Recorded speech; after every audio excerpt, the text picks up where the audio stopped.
What's going on, everybody? Welcome back to another episode of Cold Takes from the Land.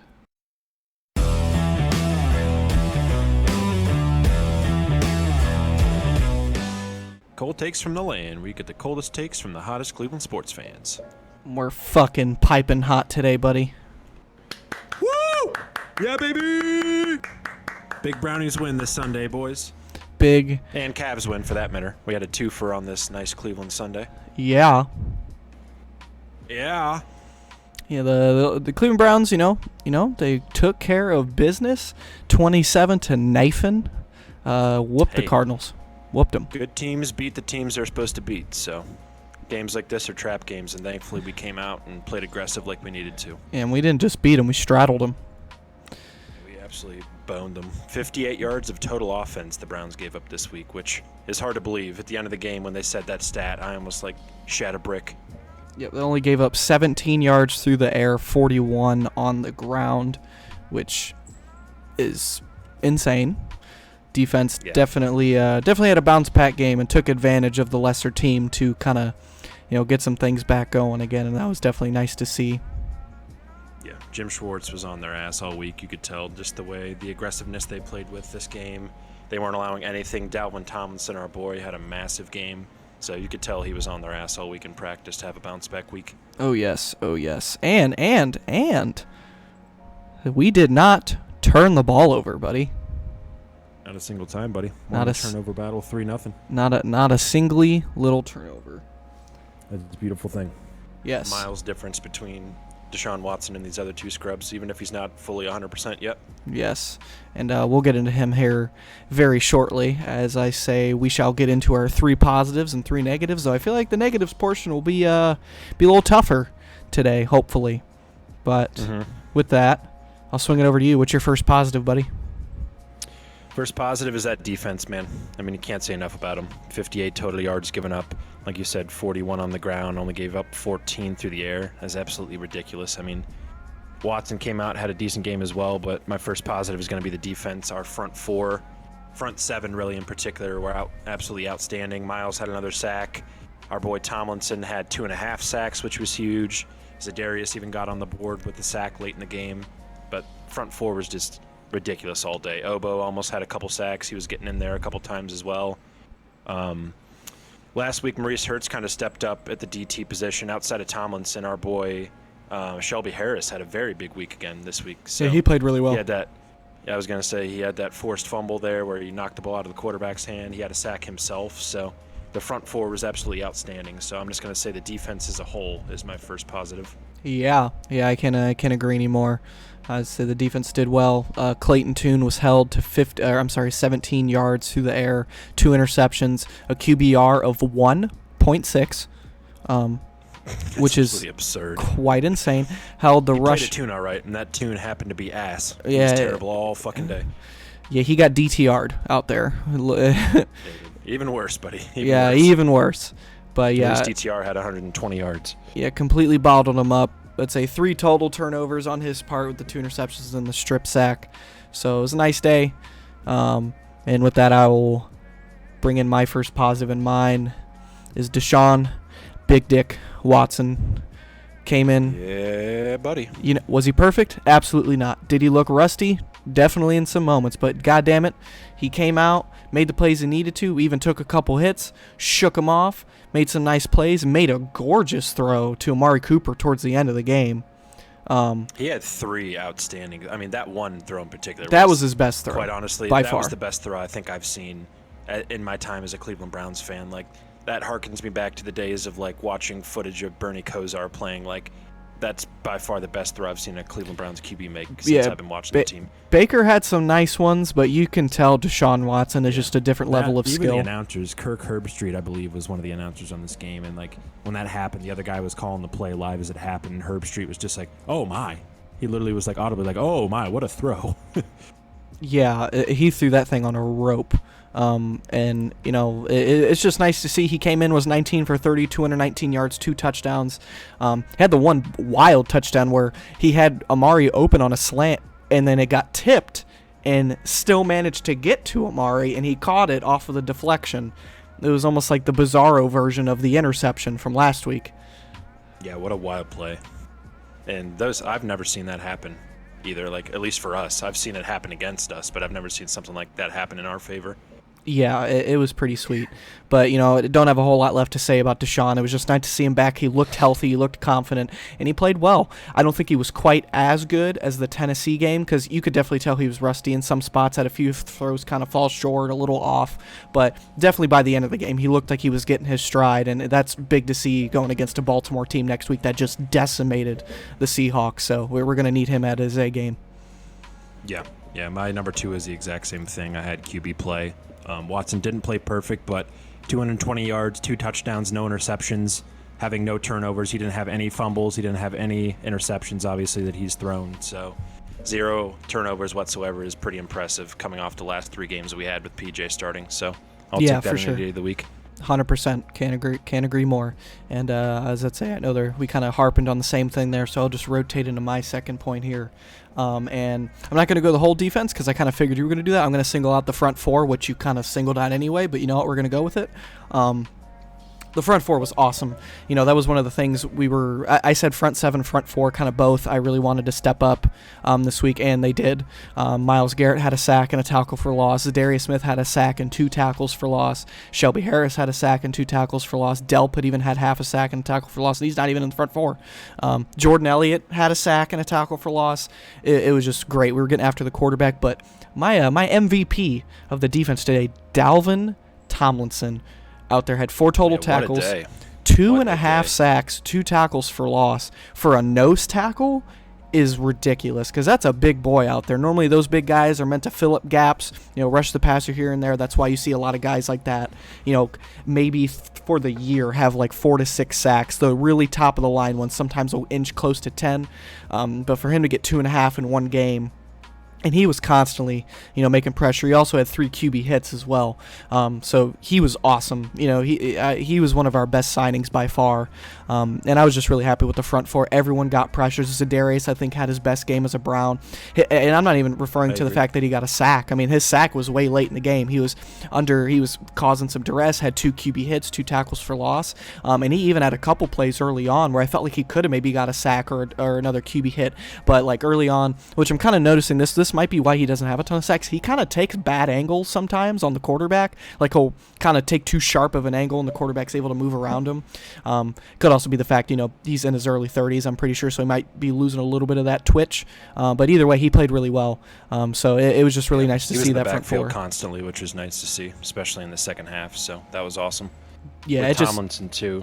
I mean, Guy, what else can you say? I think he kind of heard us talking trash last week, saying our boy Mo Hurst may be the best DT we have right now. And he took that personally because he came out and absolutely wrecked this entire game. He said, "Bitch, hold my beer." He said, yes, literally hold my beer. And our positives are probably going to go quick here because that was my next positive, and last positive was the front 4 as well. So hell yeah, you touched on everything perfectly there, but I mean, guys were just absolutely all over the field all day. They were getting in the backfield. They were blowing up run plays before they happened. Mm-hmm. They were getting sacks. We had 7 total sacks like you touched on. So with the combination of those 5 guys, I mean, I hope we can maintain half of that and get like 3-4 sacks against the Ravens, and I'll be happy. But it was a very good week to build and prep for that very important next 2 division games we have coming. So yeah, for sure. And last thing I'll say when it comes to that front 4 point before I get into my last point is it's nice to see a great rotation of a defensive line. I feel like we have 3 very good edge rushers, obviously with Myles Garrett, Zadarius Smith, and Obo. And then we have 3 very good defensive tackles with Dalvin Tomlinson, Shelby Harris, and Maurice Hurst. Even Jordan Elliott is like way better than he used to be. Yeah, I didn't even touch on him. He actually had a very good first half. Very, very good first half. Yeah, I'm pretty sure he got his sack and tackle for loss in the first half, so he definitely came out firing.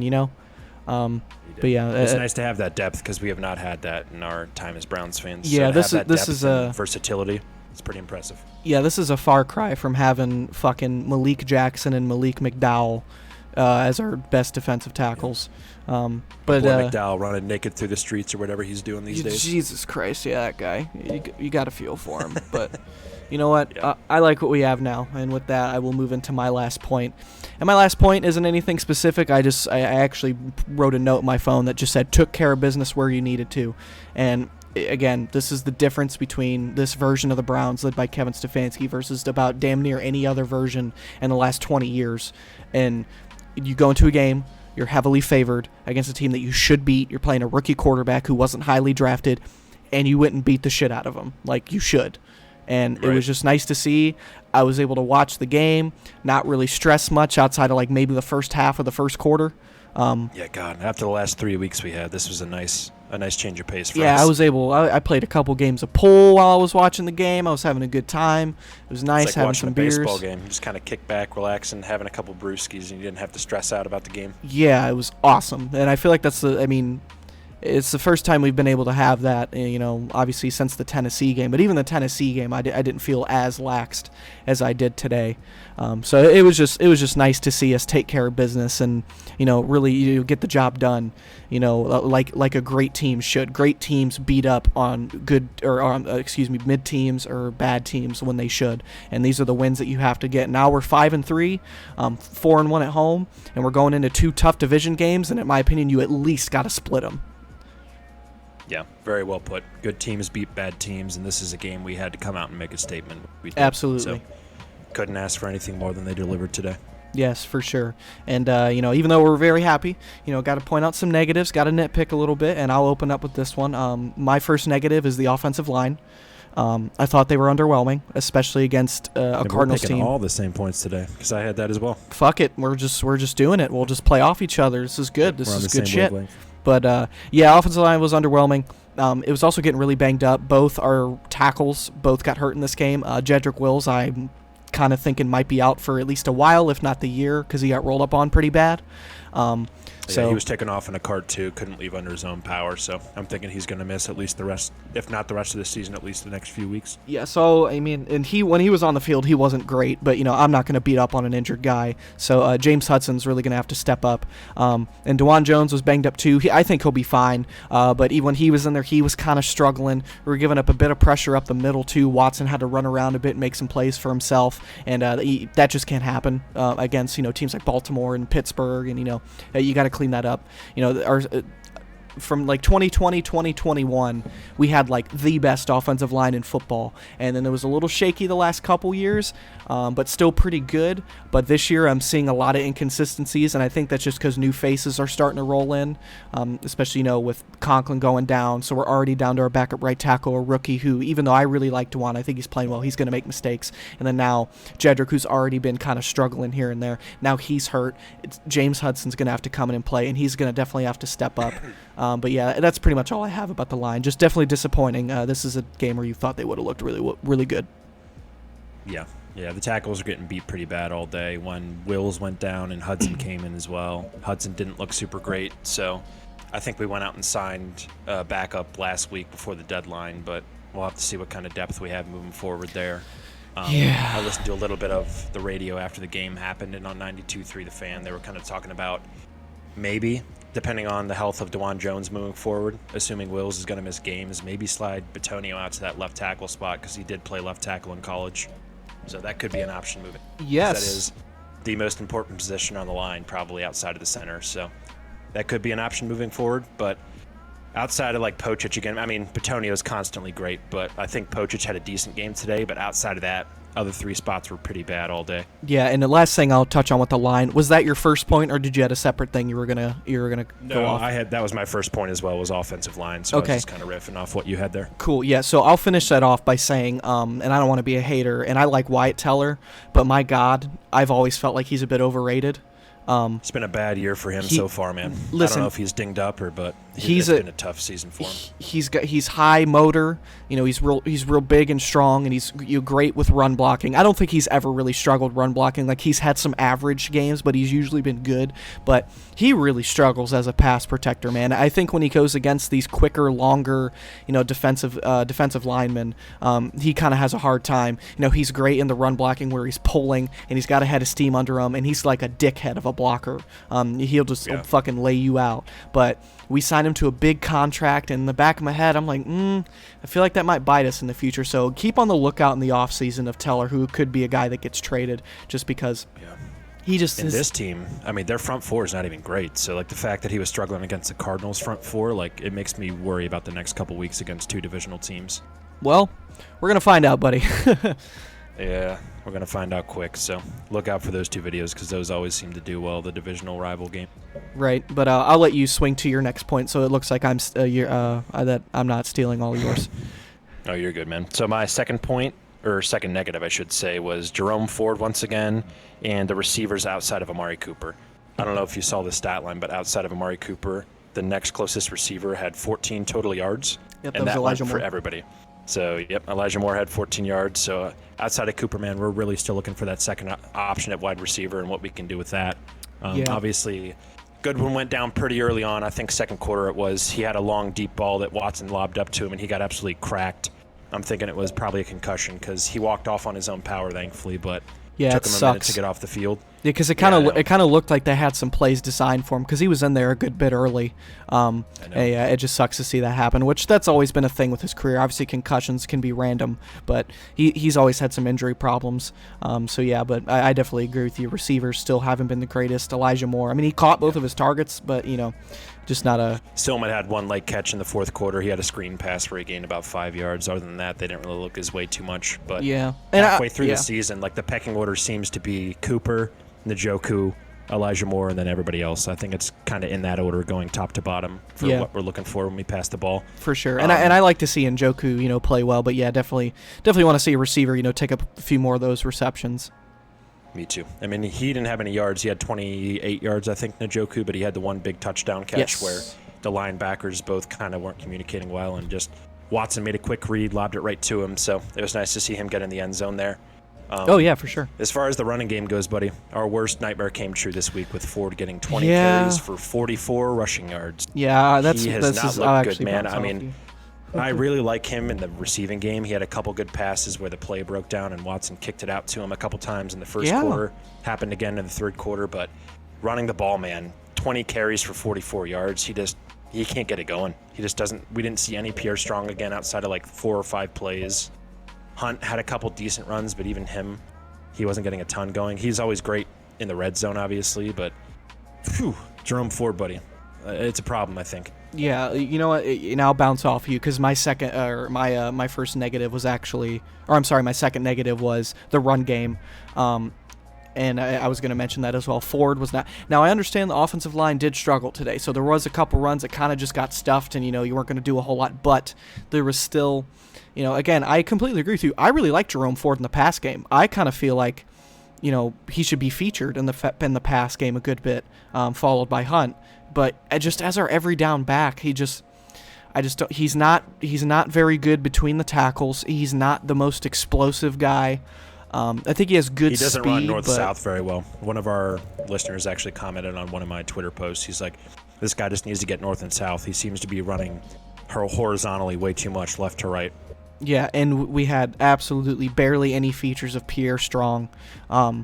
Not that he did anything amazing when he was in there, only 3 carries for 9 yards, but you can just see, he just runs harder. He's tougher. He's a little bit bigger. So, like, for me... This is what we were afraid of coming into this game, too. I kind of said in our preview, I'm like, I think Ford's going to get 15 carries again, and he went out and got 20. Yeah, and, for me, I think in a dream scenario, Pierre Strong's the first and second down back. Bring Ford in on, like, some third downs and pass situations, and have Kareem Hunt be the short yardage back along with a little bit of those pass situations as well, because he's good in the screen game, too. But, yeah, disappointed in the running backs. He's our best blocking running back by far, I think, at this point. Yeah, for sure. Yeah, so definitely disappointed with the run game. Yes, sir. We'll move on to your next positive or negative. God, I forgot what section we're on. Positive, negative, Cavs and 4. That's Positive all. and negative doesn't matter. Yeah, Cavs and Browns win. That's all we care about, baby. For sure. But that was my second negative, as I said, was the run game. So Okay. So you want me to go to my last negative then? Oh, you go for it, buddy. All right, buddy. So this isn't really a negative on the team per se, but I put injuries as my third and final negative. Watson took a couple hits to where I was like, damn. Like, we had a couple runs where he ran out of the pocket, took a couple hits. He only got sacked once, thankfully, but he took a couple decent hits in the pocket where I was like, shit. Like, not looking good. He didn't get knocked out of the game, thankfully, but we did talk about our linemen going down. We had our boy Jones was already dinged up. Wills went out of the game. Goodwin got cracked on what was possibly a concussion there. Amari Cooper got dinged up. So just for a game we won 27-0, we took quite a few licks there. So I just hope we can kind of bounce back. I don't want to see a big laundry list of people on the injury report going into the Ravens game this week. So that was my third and final negative. You want to hear some crazy shit? What's up? My third and final negative was injuries. Yeah. Dude, we were on the same fucking wavelength this week. Yeah, so I'll just play off there. I definitely agree, and this has kind of been the whole season. Just guys are going down, just little hits here and there. Guys getting rolled up on, especially with the offensive line, guys getting hit. Even Amari Cooper, kind of looked a little banged up at the end. Obviously, he played most of the game, but, it's definitely a bit of a concern that these guys are getting hurt. We've already lost Chubb. That was worrisome because when it happened in the fourth quarter, I think everybody kind of collectively sighed. Herbstreit's like, this is the last guy you want to see if you're a Cleveland Browns fan go down on offense. I think we were all like, oh damn. Yeah, okay, which is why props to Stefanski for putting the second team offense in, or at least some of the second team guys in at the end of the game, so that way no one else got hurt. But yeah, it just sucks to see the guys get hurt. As I was saying, we've already lost Watson for some games. We've lost Nick Chubb. We've lost Jack Conklin. We might be out Jedrick Wills for the year. We've had some other offensive linemen banged up. We've lost. The tackles really suck. I mean, losing those two starting guys. I know we're not always happy with Will's performance, but losing two tackles like that really does suck. Yeah, it sucks to not have your starting tackles, and it's you see how it goes. You can have you can have two great guards and great centers, but there's just some situations where you need your tackles, and just because, especially against guys like T.J. Watt. Yeah, so we're gonna see a lot next week with this offensive line, especially dealing with these injuries. I'm faithful that I'm hopeful that we can faithful that we can strum up something, but want to see less injuries moving forward, and that kind of recaps my last point there, as it also was your last point. Yes, sir. And I kind of want to throw this one to you as well. So now that we're basically at the halfway point in the season, how do you feel with this 5-3 record we have going? The current situation we have in Cleveland. Yeah, for sure. I was actually going to say, let's give our thoughts a bit on the outlook of the year, and I do have an idea planned for a future video that I will discuss with you once we're off the air, I should say. But going forward, we're 5-3, coming off a great win. We're at Baltimore, home against Pittsburgh. 2 more road games against Denver and the Rams, back home against the Jaguars and Bears, and then we go road, home, road with the last 3 with Houston, the Jets, and the Bengals. So in my head, I feel good. Watson, I think he needs to keep improving. I know he's going to have some ups and downs, but in my head, I'd like to think by, somewhere in that stretch between at Broncos, somewhere between there to the game back home against the Jaguars, that he's at 100%, full guns a-blazing. And if that happens, that'd be great. The defense, I think, will just keep playing well. Obviously, they have some holes here and there, but I trust in old Jimmy Neutron to keep things going. So my last thing I'll put before you swing to your thoughts is, when I look at this schedule, so I almost split this up into groups here. So you got the 2 division games. You got at Ravens, home versus the Steelers. Got to split those at least. Would love to get both of them. You get both of them, you're in a great fucking spot. But I am going to be fair. You got to split them. And, in my head, we can drop the Ravens game and beat Pittsburgh. I'd feel okay with that. I'd be a little pissed if we beat the Ravens and lost to Pittsburgh. But I'd be fuming if we lost to both. And obviously if we win both, woohoo. So that's kind of, I grouped that in its own. And then you got the next 2 road games, which are at Denver, at the Rams. I feel like you can win both of those. I originally was thinking maybe split it because I thought the Rams were a tough matchup, but after watching them today, they got eviscerated, pretty bad. Seeing some more They're holes really there. banged up on offense too, with Matthew Stafford and a couple of the guys they have there. Yeah, so definitely think you can win both those games. Then you got a tough one against Jacksonville. You're at home, but they're a damn good team. So, I think that's a bit of a slugfest. That's an AFC game, so you definitely want to win that. And then the next 3 are just all teams you should beat. The Bears, Texans, you should beat. CJ Stroud's really good, but I think you just have a lot more talent than them. And then the Jets, barring Aaron Rodgers making some inhumane comeback, I think they're a very beatable team. And then you got the last game in Cincy, and we're not going to really know how that game's look depending on playoff implications. We got to see how the rest of the season goes for both these teams. But I feel pretty good about the rest of the season, at least as of right now. So do I. I feel a lot better after this win this week, coming out beating a team that we should have beaten. 5-3. We're sitting 8 games through. I mean, our record was 7-10 throughout the entire season. So the fact that we already have 5 wins at the halfway point's a big deal. If we can come in over the next couple weeks, I think, like you said, we have to come in. We have to either split, or if we win both, it'd be great. If we win both, I think we're pretty much a lock for the playoffs. But if we come in there, if we win 2 out of the next 3 games, I think we'll be set. And then kind of roll into the easy part of our schedule and see what we can do. Get Watson healthy.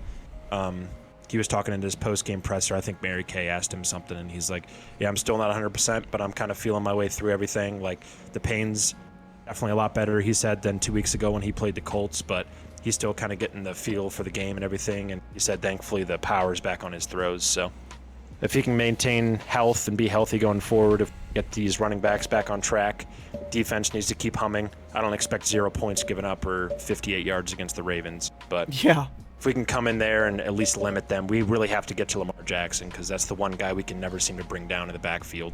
So limit him. Man, I would love a freaking win against the Ravens. You know how much I can't stand the fucking Ravens. So I would love a win against the Ravens. Yeah, the Ravens are to us as we have been to the Bengals over the last few years. They're just a tough matchup for us, man. Yeah, so, definitely looking forward to next week.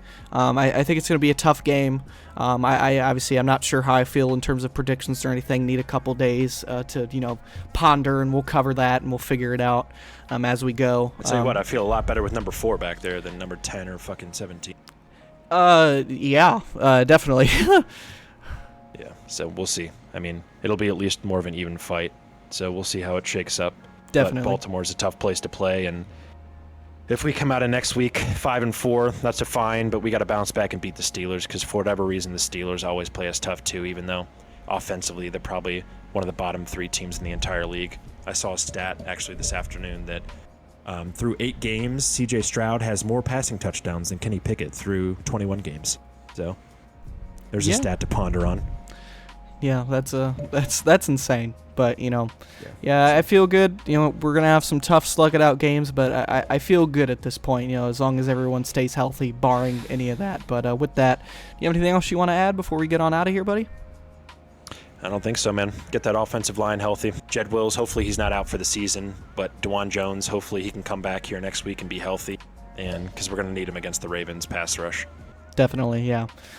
Big team win, 27-0. Love to pitch a shutout and, have a great performance like that. And then we got a couple big games coming up, so we're excited to cover that, and we'll get some videos out, and hopefully you guys will enjoy them. And with that, it's been another episode of Cold Takes from the Land. We appreciate you guys for listening or watching, whatever it is, however you get our information fed to you.